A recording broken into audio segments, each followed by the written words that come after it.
The Korvath had laughed when they first saw the human ships. Small things, really. Metal boxes floating through the void with primitive fusion drives and weapons that looked like toys compared to the ancient might of the Korvath Empire. The alien lords had conquered 17 star systems across 4,000 years. They had built citadels on every conquered world, massive structures of black stone and energy shields that had never fallen. Not once, not ever. The citadels were monuments to Korvath supremacy. They were proof that some powers in the galaxy could never be challenged. When the humans sent their first diplomatic vessel to Korvath Prime, the Emperor himself had granted them an audience. He remembered looking down at the small human ambassador with amusement. The creature stood barely 2 meters tall. It had soft skin, fragile bones, and a lifespan of less than a century. The Emperor had lived for 800 years. His scales had deflected plasma fire. His claws had torn through starship hulls. What could such weak beings possibly offer or threaten? The ambassador had spoken of trade, of peaceful coexistence, of mutual respect between species. The Emperor had listened politely before ordering his guards to throw the human out of the palace. There would be no negotiations with insects. The Korvath took what they wanted. They always had. They always would. 3 months later, the Korvath invasion fleet arrived at the human colony world of New Helsinki. 12,000 ships carrying 2 million warriors descended upon the planet. The humans had a small defense force there, perhaps 50 ships and 10,000 soldiers. The Korvath commander expected the battle to last hours at most. It lasted 12 days. The humans fought with a ferocity the Korvath had never witnessed. They used weapons that seemed crude but proved devastatingly effective. Their ships rammed enemy vessels when their guns ran empty. Their soldiers continued fighting, even with missing limbs and fatal wounds. When New Helsinki finally fell, the Korvath had lost nearly a third of their fleet and half their ground forces. The commander returned home in disgrace, unable to explain how such primitive beings had inflicted such terrible losses. But the Korvath Empire was vast. They had resources beyond counting. They would simply send more ships and more warriors until the humans were exterminated. The Emperor ordered the construction of an armada the likes of which the galaxy had never seen. 100,000 warships, 20 million soldiers, enough firepower to crack planets and boil oceans. It took 3 years to assemble this force, but time meant nothing to beings who lived for centuries. During those 3 years, something happened that the Korvath did not notice. Something they should have paid attention to, but dismissed as impossible. The humans were learning, adapting, growing stronger with every passing day. They studied the captured Korvath technology from New Helsinki. They reverse-engineered the alien weapons and shields. They improved upon designs that the Korvath had considered perfect for millennia. Human scientists worked around the clock, sleeping in their laboratories, sacrificing their personal lives for the war effort. Human factories produced ships at a rate that should have been impossible. Human academies trained soldiers with a speed and efficiency that defied all logic. When the great Korvath Armada finally launched toward human space, they expected to find a broken species waiting for extinction. Instead, they found the Imperial fleet. The humans had unified their scattered governments into a single entity during the war. They called themselves the Terran Empire now, and their military arm was the Imperial fleet. It numbered 60,000 warships, each one larger and more powerful than anything the humans had possessed 3 years earlier. The designs incorporated Korvath technology, but the humans had not simply copied their enemies. They had made everything better, faster, deadlier. The first battle occurred at the Proxima system. The Korvath outnumbered the humans nearly 2 to 1, and their commander expected an easy victory. He ordered his fleet into a standard attack formation, the same formation that had worked perfectly for 4,000 years. The human admiral, a woman named Victoria Chun, responded with tactics the Korvath had never seen before. Her ships moved in seemingly chaotic patterns that somehow avoided the heaviest enemy fire while delivering precise strikes against critical targets. The battle lasted 6 hours. The Korvath lost 40,000 ships. The humans lost 12,000. The surviving Korvath forces retreated in complete disarray, their commander dead and their formations shattered. Admiral Chun pursued them relentlessly, destroying stragglers and capturing damaged vessels. She showed no mercy because she understood something the Korvath had never learned. War was not about honor or tradition. War was about winning. The news reached Korvath Prime like a disease spreading through the population. Impossible, the Emperor declared.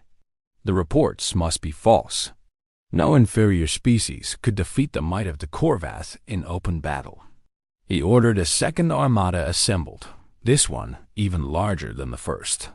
He drained resources from across his empire, leaving conquered worlds undefended to concentrate all power against the human threat. This was exactly what Admiral Chun had been waiting for. While the Korvath focused on building their new armada, human raider fleets struck at vulnerable targets throughout enemy space. They liberated worlds that had been under Korvath rule for centuries. They found allies among the conquered species, beings who had dreamed of freedom but never dared to fight for it. The humans armed these new friends. They trained them in human tactics.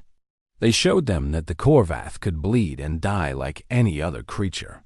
The rebellion spread across the Korvath Empire like wildfire.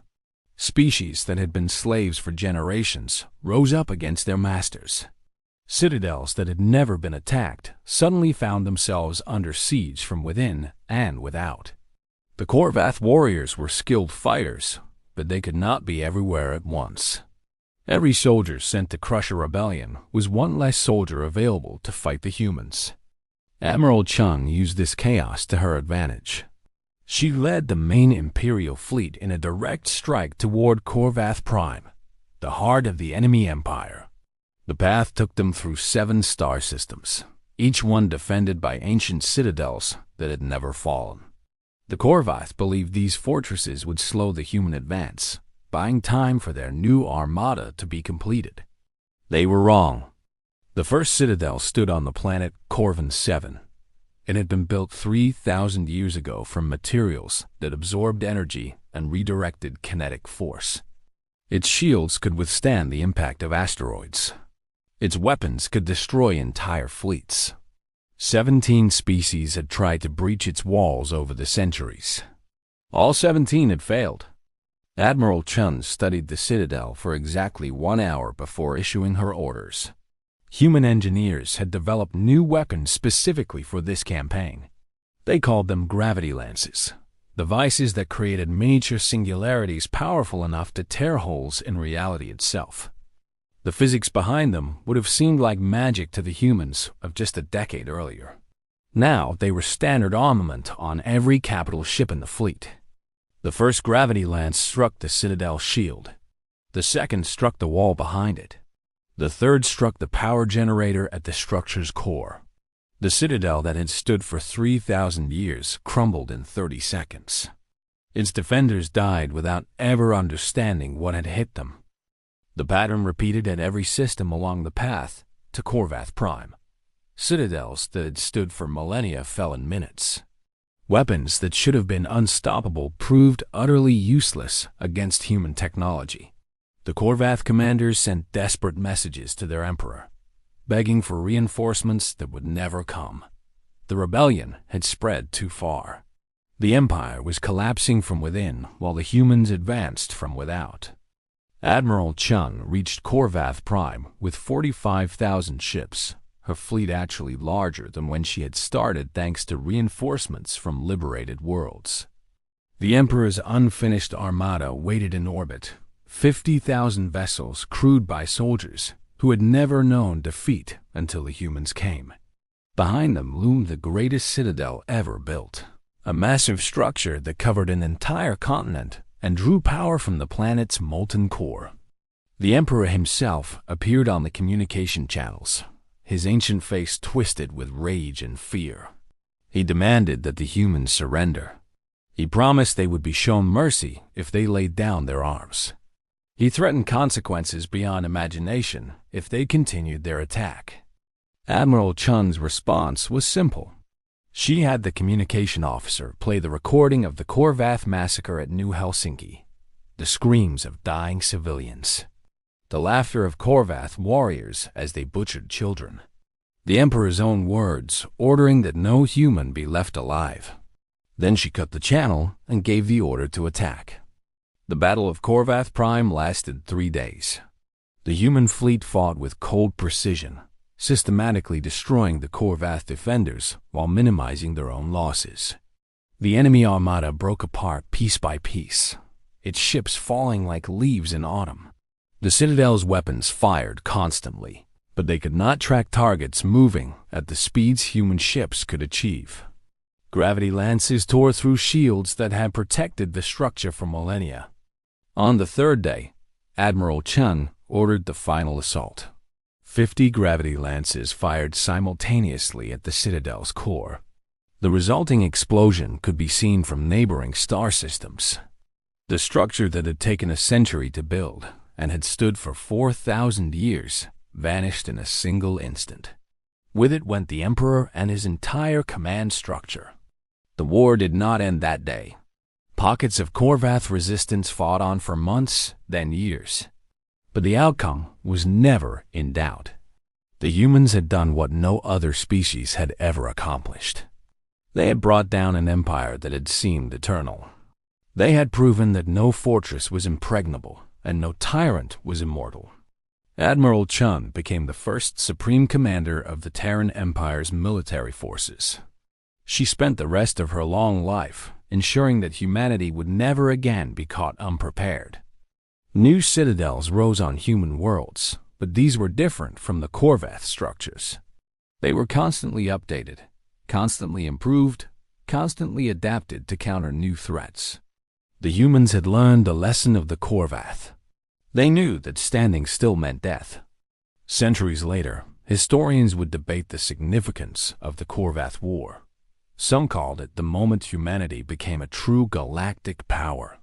Others said it marked the beginning of a new era of freedom for countless species. But those who had lived through it remembered something simpler. They remembered the day when ancient citadels fell before human determination. They remembered learning that nothing in the universe was truly permanent except the will to survive. The galaxy had learned a valuable lesson in those years of fire and blood. Humanity was not to be underestimated. They were not to be threatened. They were not to be attacked without consequence. The citadels of their enemies had stood for millennia. The Imperial fleet had reduced them to dust. And somewhere in the stars, other ancient powers watched and wondered if they might be next.